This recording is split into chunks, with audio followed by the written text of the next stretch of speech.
commune Antananarivo renivohitra mamolavola tetikasa anitarana ny famatsiana rano fisotro madio. Boriboritany voalohany nanatanteraka fanadiovana faobe taorian'ny fety. Asana mpivarotra fasika efa tsy mandeha intsony ny sena hoy ny mpivarotra iray. Tonga soa indray tao anatin'ny fotoana ny fampahalalam-baovao eto amin'ny fahitalavitra ny MBS manantitra ny araba ho tsika rehetra izay manaraka izany ary manasanao tsy saraka aminay hatramin'ny farany. Notokanana io maraina io ny ivoketra vaovao etsy amin'ny boriboritany fahadimy etsy Amboditsiry. Ivoketra izay natao filamatra izy io satria ao no ampiasana voalohany ny fomba fiasa sy ny rindram-baiko vaovao ho fanatsarana ny fomba fandoavan-ketra teny an-toerana nanao ny fanadihadiana. Lorette Bertona sy Manora Andriamalala. 2.20 isanjato ny taham-pandoavan-ketra ny malagasy amin'izao. Midika izany fa tsy mazoto mandohetra ny vahoaka. Antony maro no mahatonga io taham-pandoavan-ketra ambany io, fa ny misongadina dia tsy fahatokisana ny piasan'ny ivoketra. Misy araka izany ny fanatsarana, eo anivony izany fandoavana hetra izany.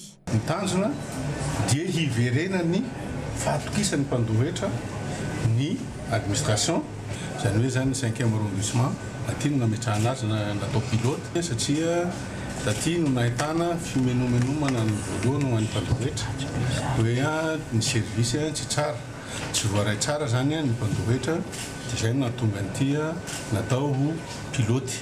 Ny fanovana izay hitanareo voalohany dia ny fametrahana an'le rindram-baiko vaovao safy. Ny fanovana faharoa zany dia hitanareo zany fa nohatsaraina ny fandraisana ny mpandohetra, izany hoe misy ny antsoina hoe front office dia izay hitantsika zao zany no front office, fa misy ny back office zany ny back office moa zany dia ho an'ny ny gestion na dossier sy ny contrôle, fa ny front office dia ho an'le olona izay mandray ny contribuable.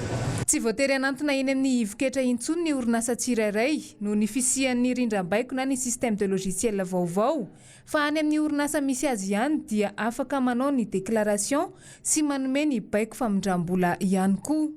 Natao ho ivoketra filamatra ny etsy Amboditsiry fa mbola iova ny any Ankafa rehetra. Notokanana tamin'ny maraina ny zoma fa 27 ny volana Jona izao fiovana goavana izao. Andrasana ny vokatra satria raha ny nambaran'ny tompon'andraikitra dia ny ampiakatra ny taham-pandoavan-ketra eto Madagasikara no tanjona. Fa araka ny efa narainao tao anatin'ny lohatenim-baovao teo fanampiana ny mponina eto an-drenivohitra sy ny manodidina dia nisy androany sy ny atrikasa niarahana tamin'ny commune Antananarivo renivohitra sy ny boriboritany enina ato anatin'ny renivohitra ary commune 930 manodidina Antananarivo ho fanitarana ny fahazoana rano fisotro madio.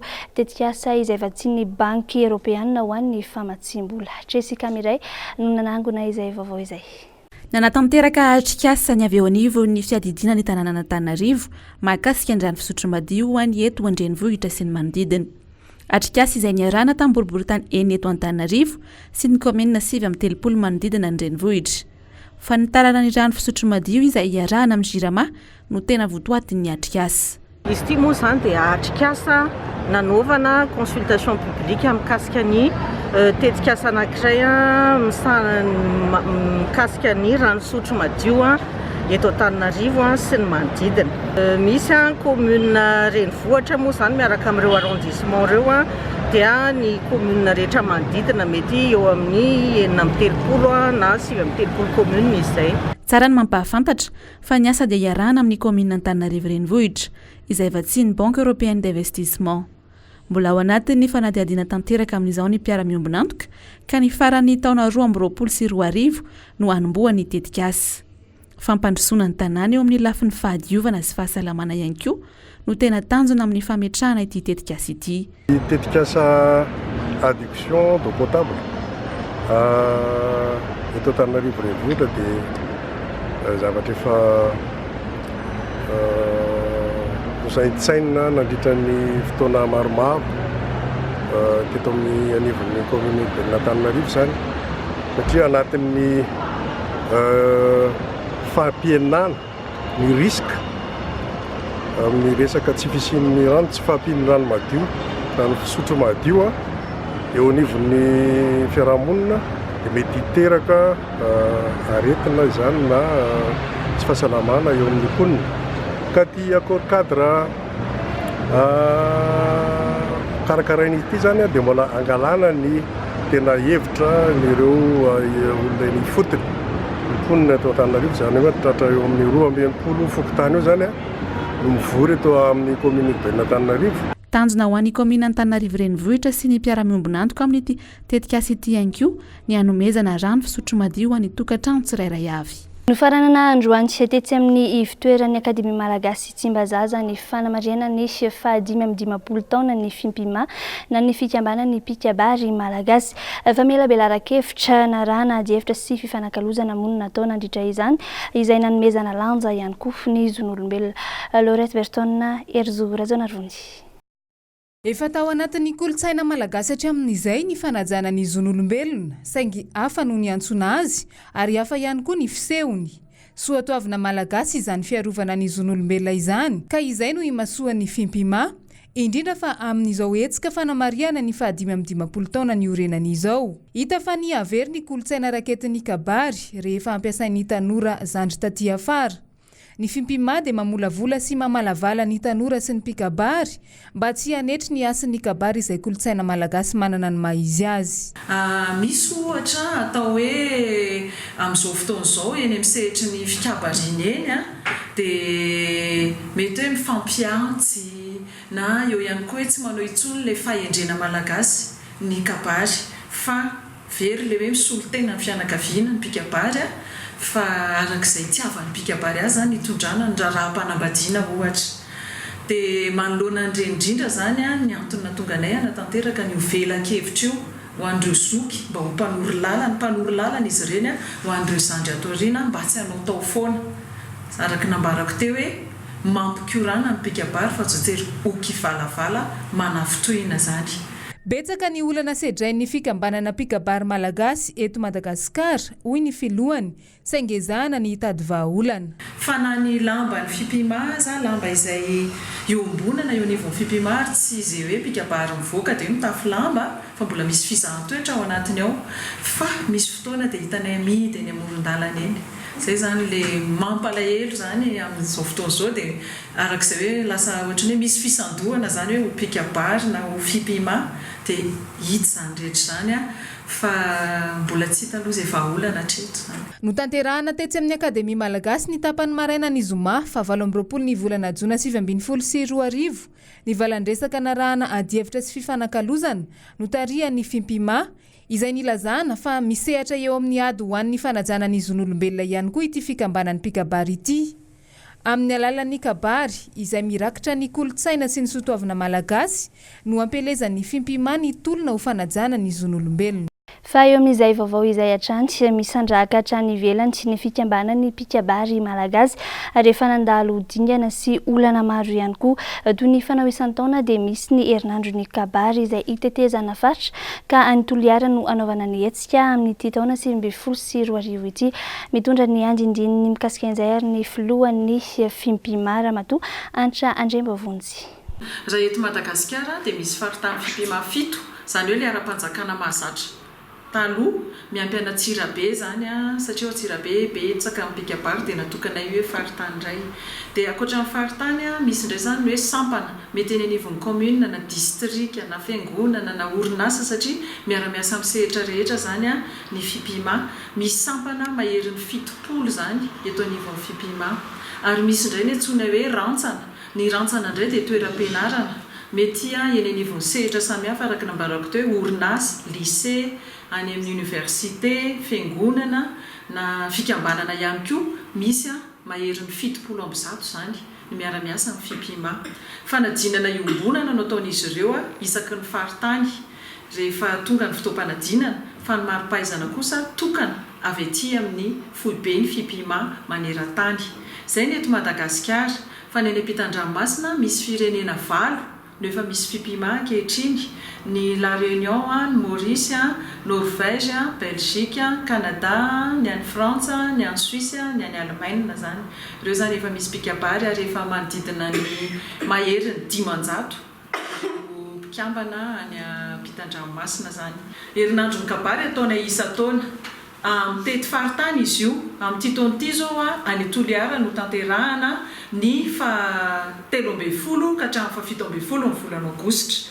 Io zany sady herinandro ny kabary io anatanterahana fampirantiana isa-tsokajiny ary eo ihany koa zany fivorian'ireo antsoina hoe anteny mera foibe, zany hoe ireo filoha rehetra eto anivon'ny fipima na sampany io na faritany io manao ny tatitra ny asa vita nandritra ny taona dia eo indray zay manangana ny tetikasanay amin'ny ho avy. Ny teny fanevanay zany amin'ity efa taona ity dia hoe kabary ivelaran'ny isaparitra mampiray ny malagasy, kabary antsika jiaby.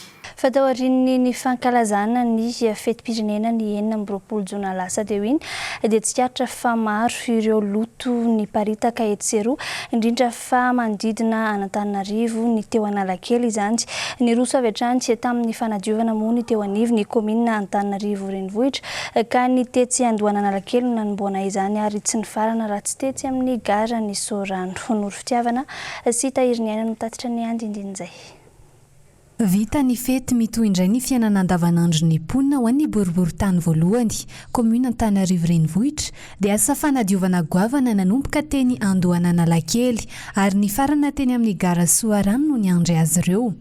Efa nivonina tamin'ny angady sy ny arina tokoa ireto ekipa ireto satria efa fantatra fa loto sy fako no namen'ny tanàna rehefa vita ny fety tahaka izao. Araka izany dia noetsaina sy noentanina avokoa ireo hery-velona rehetra teo anivon'ny boriboritany voalohany amin'ny famerenana amin'ny laon'ny renivohitra. Raha araky ny nambarany delegen'ny boriboritany voalohany, tsy maintsy madio ary averina amin'ny laon'ny tanàna Antananarivo na dia eo aza ireo fako misavovona eto sy eroa. Nanintana ihany koa ity farany mba handray andraikitra sy atsiaro tena amin'ny fahadiovan'ny tanàna ny tsirairay satria tanàna iaraha-manana Antananarivo ary izay tsy mandoto izy dia efa nisan'ny manadio. Dia ny tanàna Antananarivo indrindra izay eto amin'ny boriboritany voalohany dia efa raha amin'izao fako tsy roa amantany izao tsy amikilao fa amin'ny taonina ozy izy ny fitenenana tsy miravitavitanana nefa izay ny tanàna Antananarivo sy ny boriboritany voalohany fa tsy maintsy madio ary miverina amin'ny laony ny tanànty androany 7 jona 2024. Namerina foana ny fanentanana ho an'ny vahoaka malagasy izay tsy mandoto dia manadio eto amin'ny tanàna Antananarivo ity. Efatra amin'ny andro 9 jona no nanatanteraka fanadiovana teny Antoerana ireo ekipa mpanadio miisa 80 avy eo anivon'ny boriboritany voalohany ary asa govana no niandry azy ireo satria niparitaka manerana ny tanàna ny loto sy ny fako efa ho amin'ny taonina. Vita soma tsara kehitriny ny asa fanadiovana koa manentana hatrany ireo mponina ny tompona andraikitry ny tanàna eto Antananarivo mba hanaja sy hikajy ny mandrakariva ny fahadiovana. Asa madinika iray indray no entina aminao tanatin'ity fanadihadiana manaraka ity teny asana mpivarotra fasika eo amoron'ny rano Etiopa. Raha nambaran'ny mpivarotra fasika sendra ny mpanao gazetinay dia mafy ny asa saingy izara raha mahazo vola ao anatin'ny iray andro. Jessica Miray sy tahiry ny aina. Mamokatra asa maro ny renirano Etiopa toy ny fanasan-damba, ny fitaterana amin'ny lakana dia eo ihany koa ny fivarotana fasika. Izy no Mariette. Efa ho 70 taona izay izy no nivarotra fasika teto imorony Etiopa teto. Ity asa ity ihany koa no namelomany ny zanany anankiray.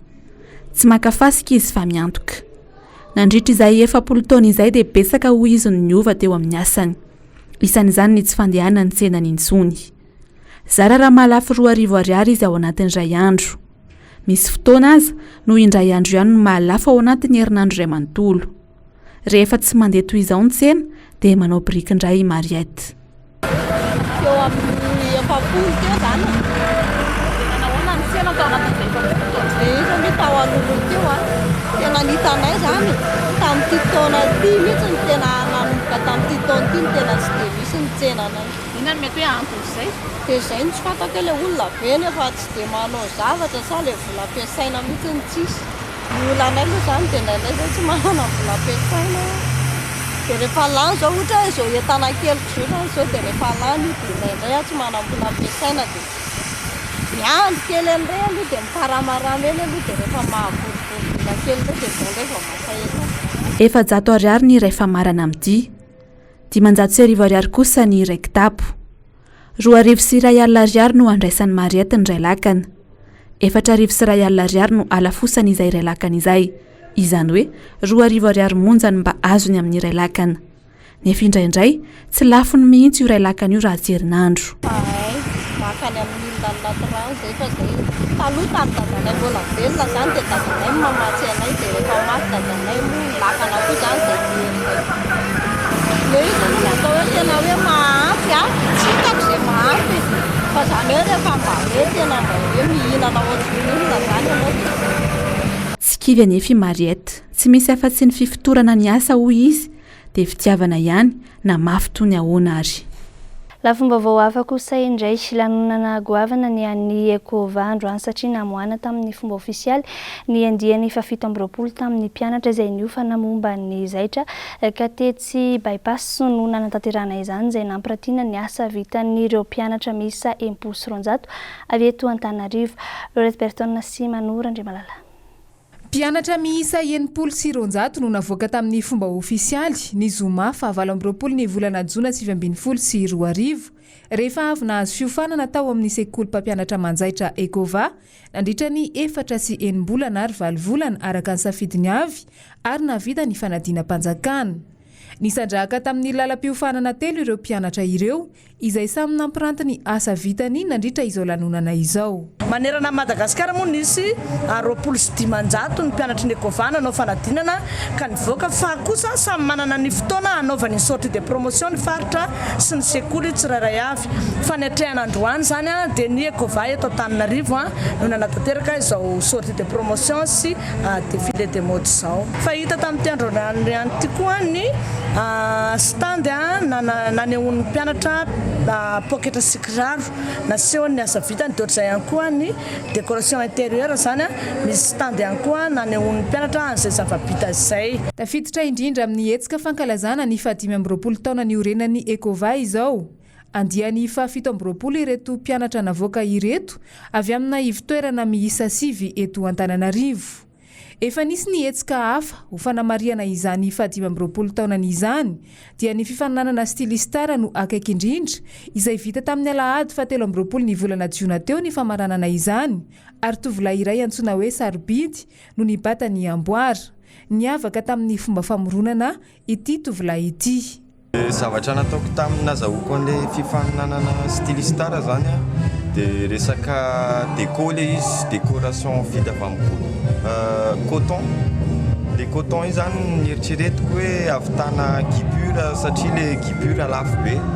Misy kipura eo amin'ny 400 millions kipura nefa za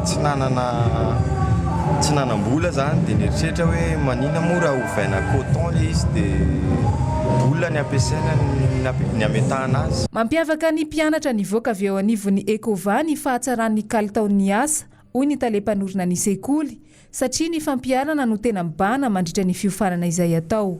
Fa manoloana ny fandresen'ny ekipa pirenena malagasy ny parian'ny Madagasikara ny ekipa pirenen'ny Burundi omaly dia afaliana sy fientanam-ponina ndraisan'ny malagasy rehetra io fandresena io orakoraka tsoka kirirokana nanako manerana ny tanàna omaly arivo andeha ao arahantsika ny sary tsy ankiteny maneho izay afaliana izay.